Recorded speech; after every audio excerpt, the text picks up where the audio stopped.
Oh, hello. God bless you. I know it's been a little bit of time, hasn't it? Um, Good evening. This is Eric, and I hope that you find this interesting. If you do find this interesting and you have a few questions, I don't mind interacting and answering questions or anything. But I'm going to show you a few things here that I do think anybody that's interested in evolution should see. This comes directly from Berkeley University. So, bear with me just a moment here. Why do I bring this up? I was talking to a fellow earlier today, and this was a fellow that believes in evolution, I'm pretty sure. But he couldn't defend it, I don't believe. And so he didn't just want to even just have an honest discussion about it. So he used the excuse, he says that we're both ignorant of evolution. And so we don't even really have the right to talk about it, is what he was trying to say. And I was just really amazed at this kind of a mindset, guys. But I shouldn't be so surprised. I mean, let's consider this entitled generation, right? So,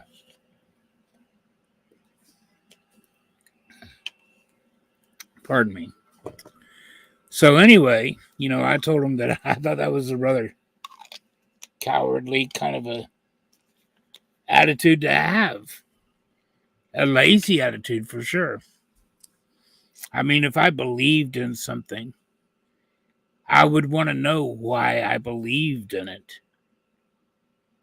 I know, for instance, why I believe in God. I know why I believe in creation.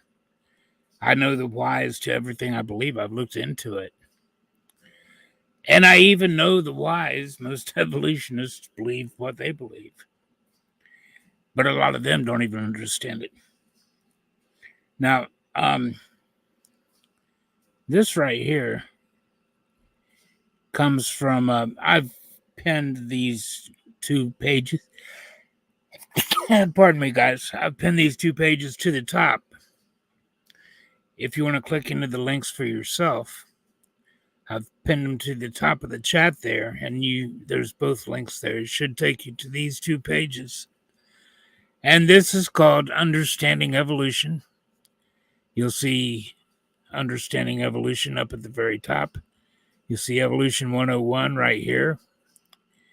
You'll see I'm really at evolution.berkeley.edu, soup to cells. Now, why did I bring you to this page? This is part of their Evolution 101 class.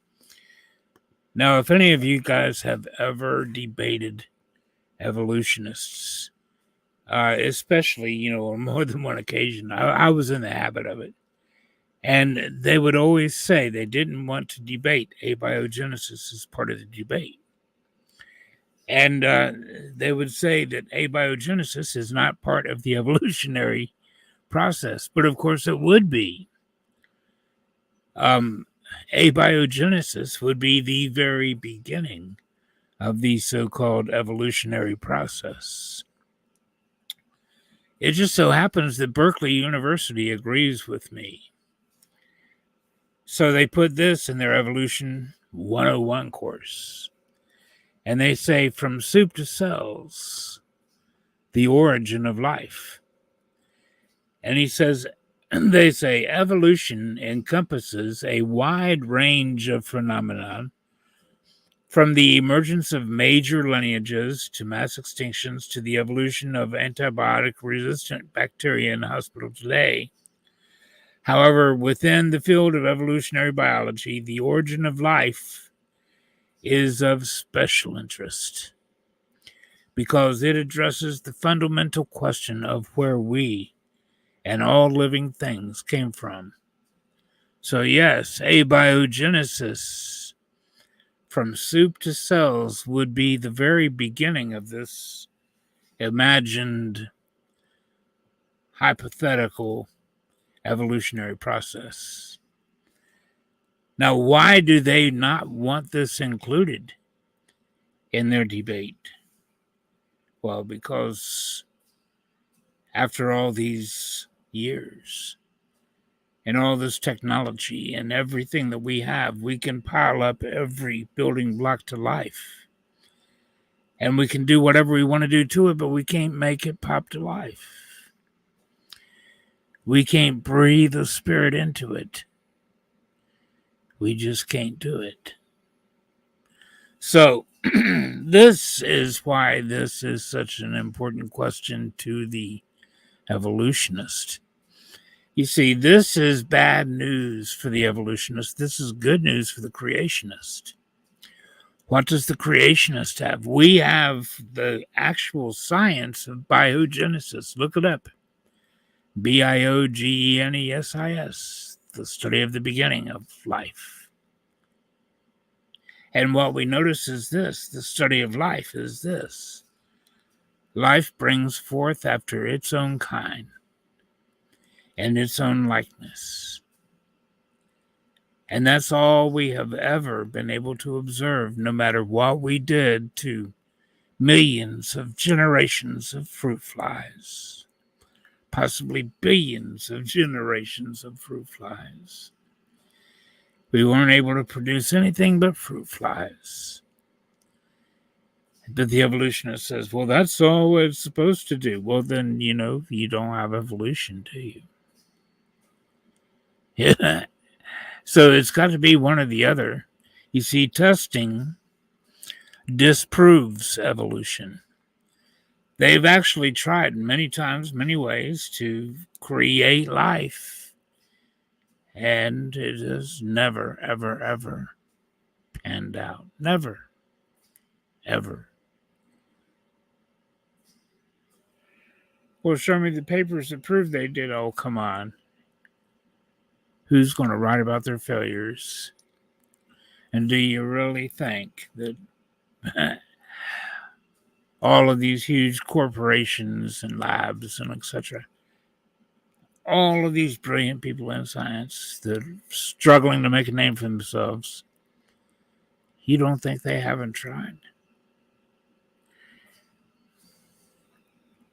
Of course they have. It's simply failed every single time. And if this were anything else, they would say, we got to scrap this, dude. It is not panning out.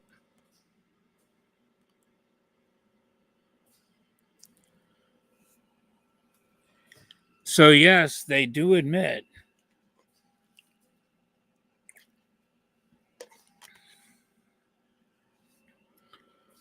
they do have to account for if they're going to claim there is no God, if they're going to even just, they say, well, I don't claim it, I just ridicule you guys. Well, if you're going to ridicule us, you better be standing on solid ground, and you're not.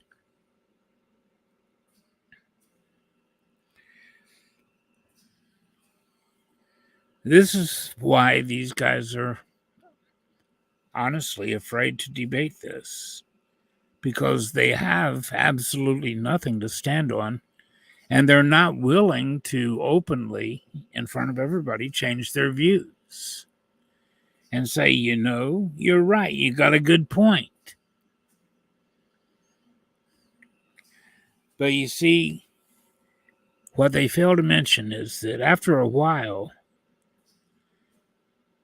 if you keep failing and keep failing and keep failing, after a while you have to say,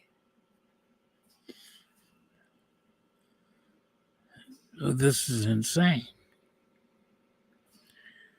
It's not working out.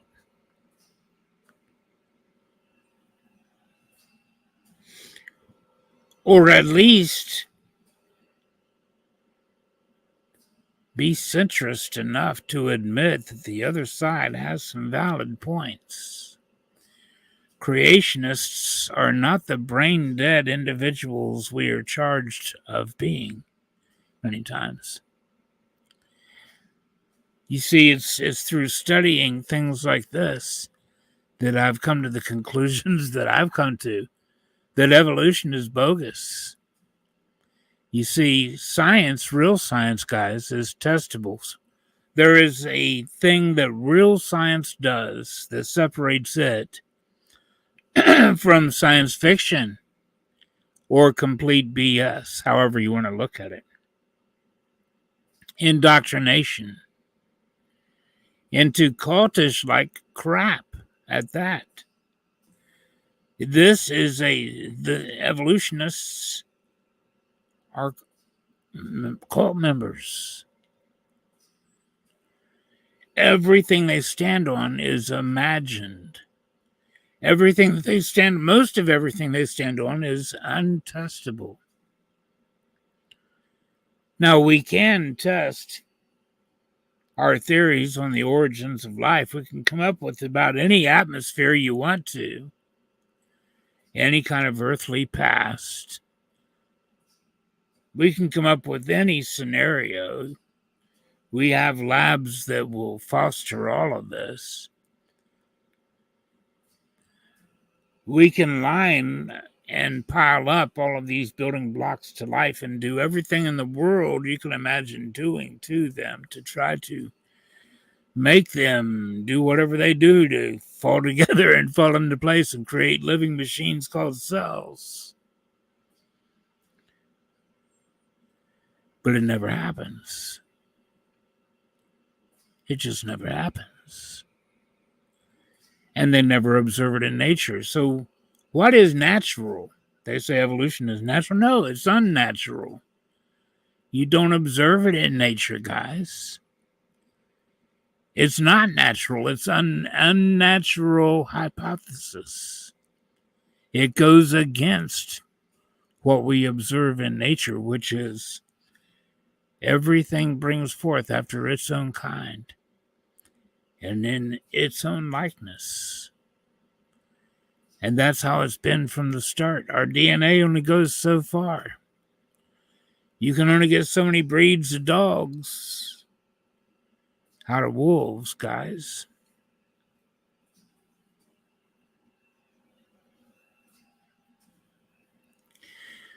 But that's all you're going to get out of them.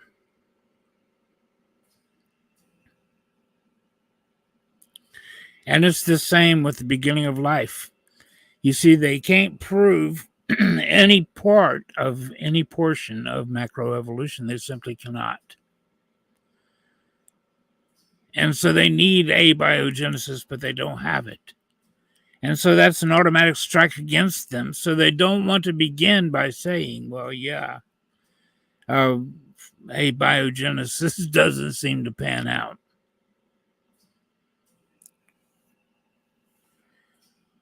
There are other things that don't pan out too. How you doing, Peter? God bless you, brother. Good to see you, man. There's other things here too. That let me try to pull up something else. Now this is Dr. Craig Venter. Craig Venter is probably the world's foremost geneticist. When they were doing the Human Genome Project, he was the fellow that did it before teams of scientists could. He's the fellow that took a E. coli bacteria cell, took out its nucleus, and injected a homemade DNA that he designed on his computer. And it started replicating. But he admitted he didn't create life. You know, he did that with an already living cell. All he did was change its DNA. But even Craig Venter says this.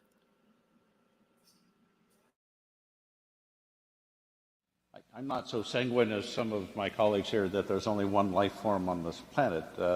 We have a lot of different types of metabolism, different organisms. I wouldn't call you the same life form as the one we have that lives in pH 12 base that would dissolve your skin if we dropped you in it. Oh, I've got the same genetic code. We'll have a common ancestor. Well, you don't have the same genetic code. In fact, the mycoplasmas use a different genetic code and would not work in in your cells. So there are a lot of variations on the But theme. you're not saying it belongs to a different tree of life from me, are you? Well, I think the tree of life is an artifact of some early scientific studies that aren't really holding up. So the tree, there may be a bush of life. Right. Yes. Bush, a I don't tree. like that word. But that's only in All right, I concede that point. Yeah. Yeah. So there is not a tree of life, and in fact, from I'm intrigued at Craig saying that the Tree of Life is a fiction. I mean,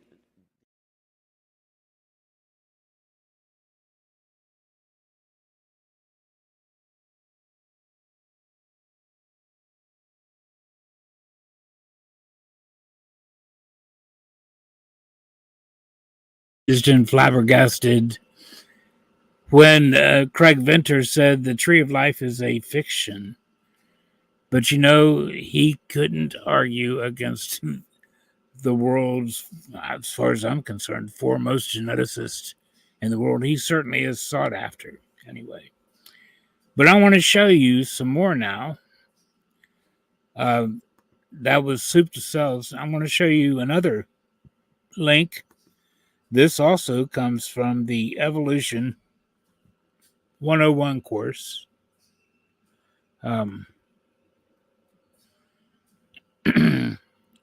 Understanding Evolution, Evolution 101, Macroevolution through avograms. And it's going to show us the evolution of whales. Oh, you're going to love this.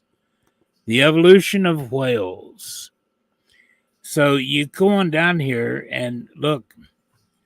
They're telling us that whales are directly related to the hippopotamus and that it evolved into this kind of a ratty looking dog looking thing and then turned into more of a dog looking thing called the Pakicetus. And then it started developing flippers in the front and webbed feet in the back. And they call it an ambulocetus or something else. And then it evolved into this other fellow down here and down here and down here. Now, all of this is really, really cool, isn't it? They say this is how it happened. You see, this little thing did this. And this was like 50 million years ago. 55 million years ago, it split off from the hippo.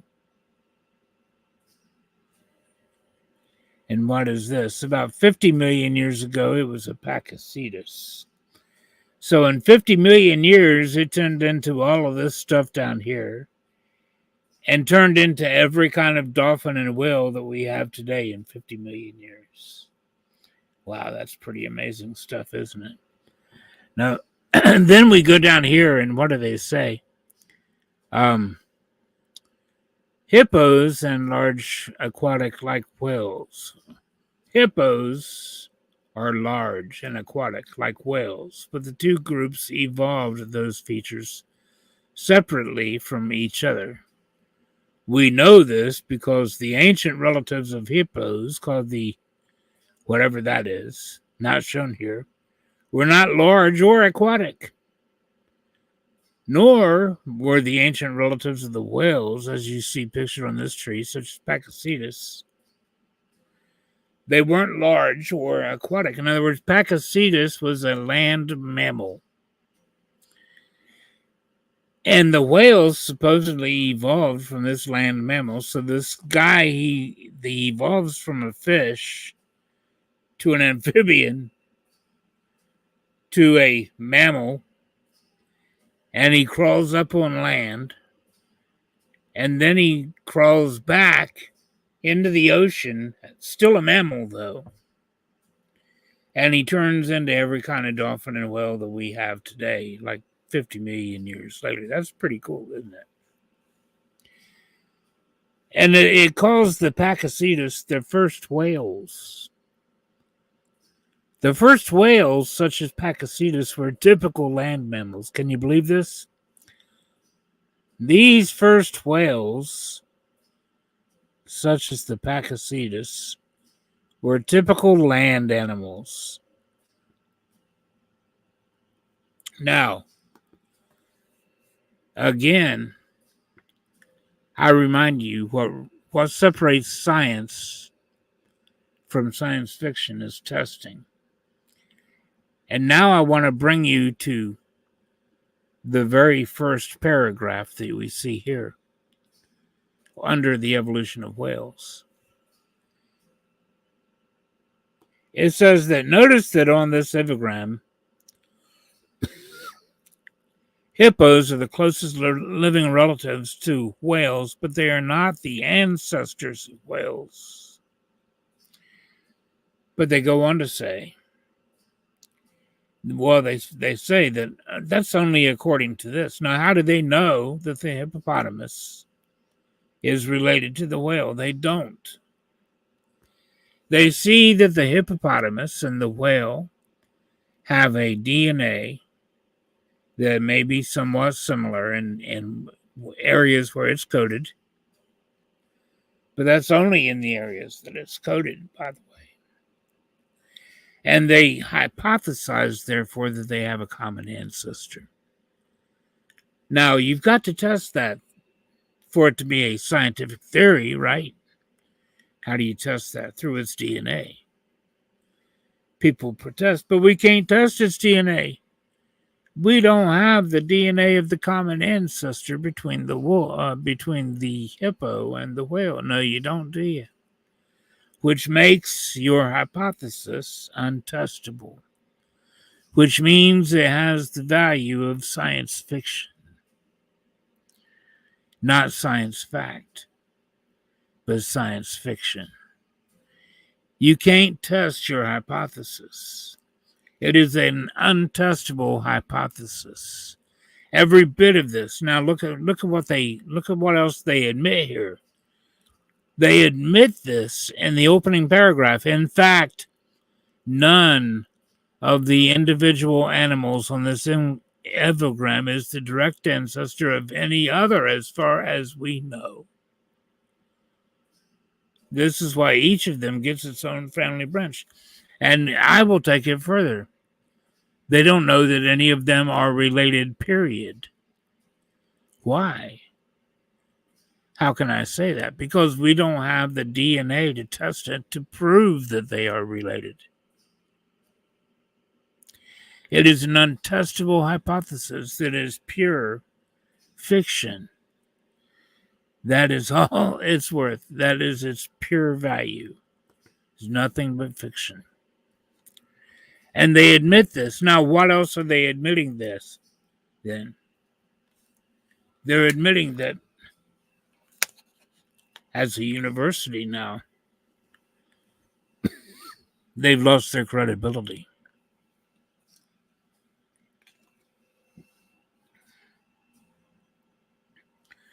They're feeding you a bunch of indoctrination. They've been indoctrinating our kids ever since we were kids, guys. It's only gotten worse. They have taken God out of the schools. They've taken God out of education. They've taken God out of everything. And half the churches are taking God out of the church. And most of our kids are probably not being brought up in church anyway, are they? So how do they hear about God? But look at what they're filled with every day. The first whales were the Pakicetus. What they're admitting to is they're willing to sit there and BS you. They're willing to sit there and indoctrinate you. None of this has been proven. This is all totally theoretical. And by the way, when we do have the ways and means to test the DNA of some of these fossils that we find, like the dire wolf, we find out that the 150-year-old claim that the dire wolf was the forefather to our modern wolves and dogs, that's proven wrong. They weren't related to our wolves and dogs at all. They have to come up with something totally different. They used to say that, man evolved from like blah, blah, blah, blah, blah, all down through Neanderthal, as was our ancestor at one time when I was a kid. Neanderthal was an ancestor. Then they had to change it, and they said, no, it's a cousin.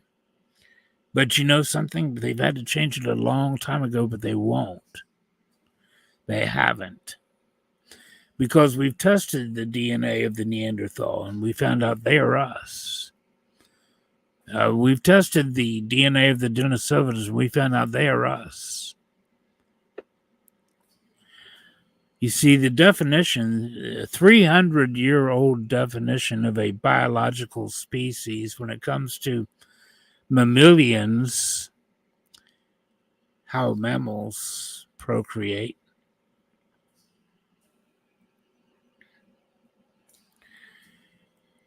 Or, you know, pretty much anything living that's animal, that's more than a single cell. If it sexually reproduces, then the definition for a species are like beings that are capable of reproducing fertile offspring. That's all it is. Like beings that are capable of reproducing fertile offspring. We know that we interbred with Neanderthal. We know that we interbred with Denisovans. We know that they interbred with one another, meaning that we were all the same species. Them dying out would be kind of like the Zulus or Pygmies or Italians or Chinese dying out.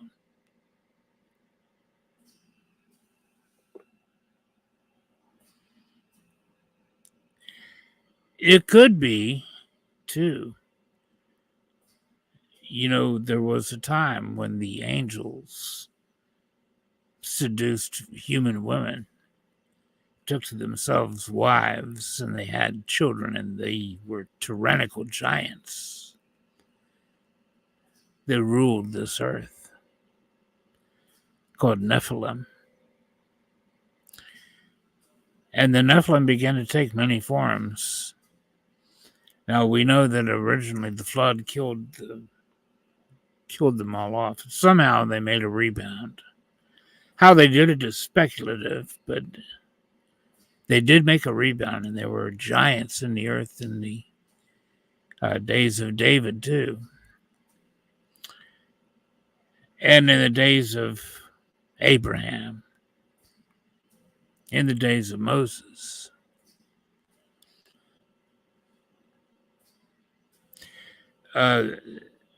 Neanderthals and Denisovans could possibly fit in some of these groups.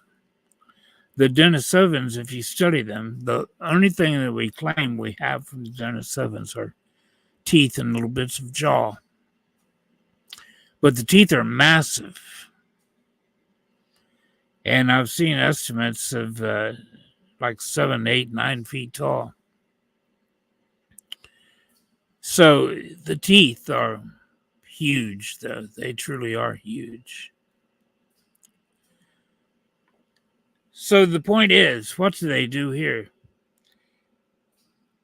They laugh when we talk about giants, and we talk about the Nephilim, and we talk about the fallen angels. And yet look at what they teach our kids. And they don't even come out and say, look, this stuff isn't even testable, guys. But look, we want you to believe us. These first whales, such as the past Pakicetus, were typical land animals. So our kids come out of school thinking, look, the whale was a typical land animal, and we know it. They're teaching it as fact when up here, they just said they don't know that any of them are directly related to the other. They don't, truth be told, they don't know that any of them are related, period. Because they've not done the test to prove that any of these things are related. None of them.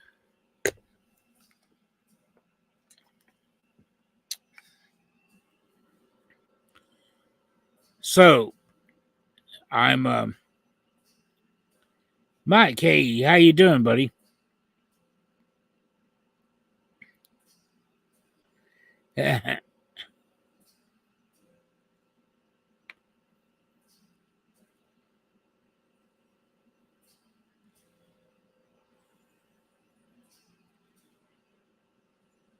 Yep. Well, it's good to see you, Mike. Thanks for dropping in, brother. And thank you, Peter, for dropping in. I don't want to make this a really long thing, but if anybody had anything that they wanted to, I could bring up other stuff too, other things in science. Suffice it to say, guys, seriously, your average atheist out there, your average internet atheist, I guarantee you they're 30 years behind, 25 years behind in science, in knowing any of this stuff, guys. They really, really are. It's sad to say, but it's true. There's so much that we have now that I could dig out stuff right now and show you on soft tissues to point out and prove that by their very best tested numbers, the oldest those bones could possibly be. If you take away the other tests that prove them younger, the oldest they could possibly be, according to the half-lives of collagen, the oldest they could possibly be is 234,000 years old, according to the best numbers they've got, the tested numbers that they've got. Where they were able to stretch it at roughly 200-fold, she said in her paper. So when you take the half-lives and you stretch it that 200-fold, that's the best they've got. That disproves evolution right there in itself, because you cannot have common ancestor. You can't have a chimp and a human evolving from the same ancestor in 250,000 years, guys. That's just impossible evolution. That's Zoom evolution. No, it don't happen. If they don't have the billions of years, hundreds of millions of years that they need, they don't have nothing.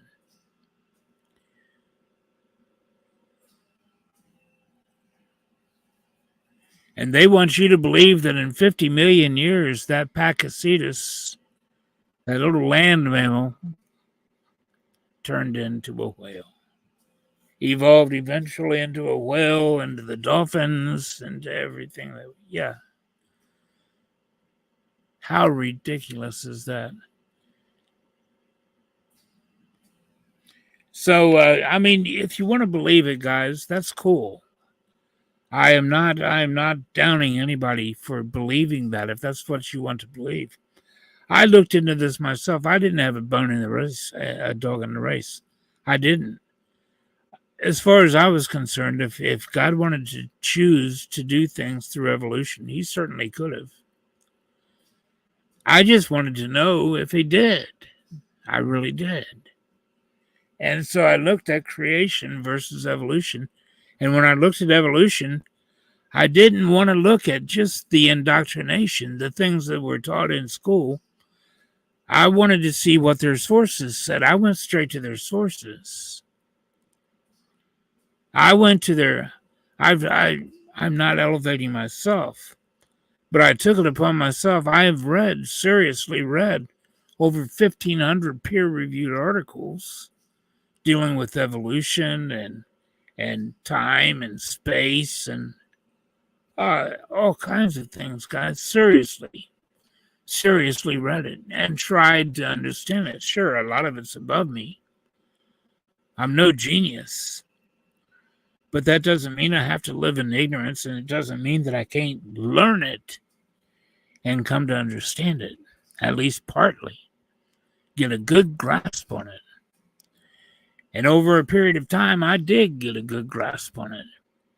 And I've found out a lot of things, guys, through understanding their own methods and procedures. And scientific method demands testing. That's the one thing they harped on Christians for, guys. I lived in the day when they were lording science over us and say, look, you guys, this was when evolution was in its heyday, and Dawkins was in his heydays. Hate Christians, hate them, mock them, persecute them in public. Through the 70s and 80s and 90s, they totally changed the definition of atheists so that they could include the agnostics into their pathetically small number. Also, so that they wouldn't have to defend their position. Now they could say, oh no, we don't claim there is no God.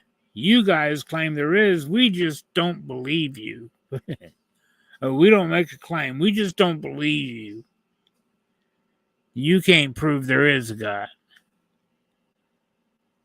How ridiculous. So, you see, that was the whole idea behind redefining atheism, to get themselves in a position to where they could just lord it over Christians that claim that we were scientifically ignorant. Well, this proves, my friends, that these places that they're sent to are indoctrination centers, if nothing else proves it. These places are, and look at what they're cranking out right now, are what's going to be ruling our nation in just a few years. How scary is that? Their teachers are being put in position right now to be ruling our nation. How scary is that?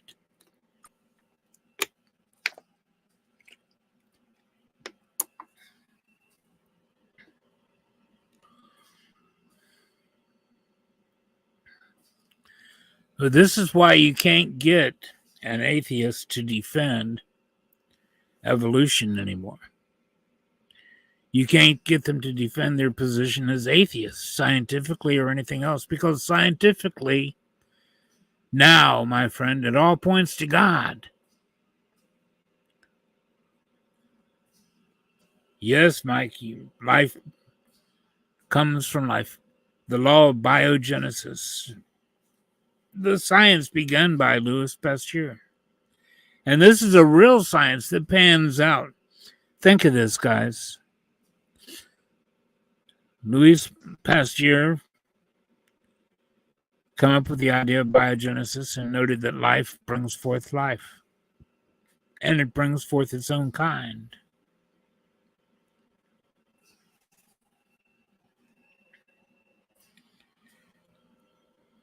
Now, that's an observation, and look at how many times it proves true. We can test that daily. That's tested. The idea that things only bring forth after their own kind. Is that testable? Yes, it's testable every time a cell divides. Every time an egg hatches, whether it's a bird or a bug.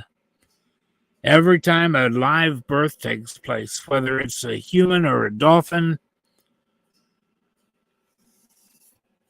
or a monkey or a lizard, it doesn't matter. Billions of times probably in a day. How many cells divide in a day? Think about that question. How many cells divide in your body in a single day? God bless you, Mike. I appreciate you, brother.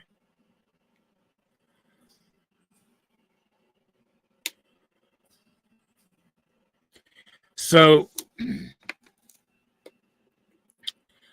I'm not going to carry this. I want to carry it out any further. We could go on and on and on and on and on with this, guys. But this is what they're doing. This is what they've been doing to us for decades. And now you see what they've got to stand on. They claim that every fossil is transitional, but can they point to one that's tested and proven to be transitional? No, they can't. Not a single one. They claim every fossil is transitional, but there's no test to prove that any of them are. The ones that they've tested didn't pan out, guys. This is what they've got. This is what they offer you, failure. But what God said proves to be true. Every time a cell divides, every time a bug egg hatches, every time a chicken egg hatches, every time a human is born or anything else, God's word is proving true. God bless you guys. Have a wonderful evening. I love you all very much. I thank you all for dropping in. Maybe next time I'll stay a little longer. I hope I can. Have a good day, guys.